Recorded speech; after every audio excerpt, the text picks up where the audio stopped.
So we got a new unboxing video for you today. It's another part for the 2nd gen Camaro, so let's just go ahead and open it and I'll show you what it is. That's tough. So open it this way.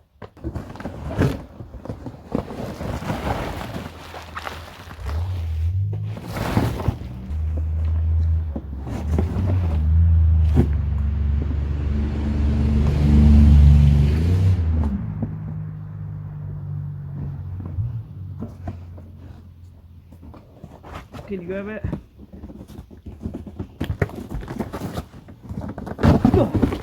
It's out. Oh, it looks in pretty good shape. It's kind of thin. I say a stock OEM would be thicker, but it don't matter as long as it looks good. It's got the factory finish on it. I don't see no dents in it at all.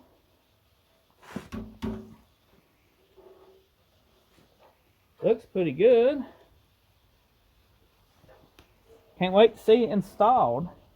So we're getting a lot of parts in for the 70 Camaro conversion project. If you ain't noticed by watching these videos on the channel, if you're new and you're looking to buy one of these, this is actually from the company CHL. Here's the part number and everything. I personally don't know how the fitment would be on this yet, but in upcoming videos we will be sure to find out. So if you're new, get subscribed. It's kind of cold out here today, so it's going to be a very fast unboxing. Hope you enjoyed. See you next time.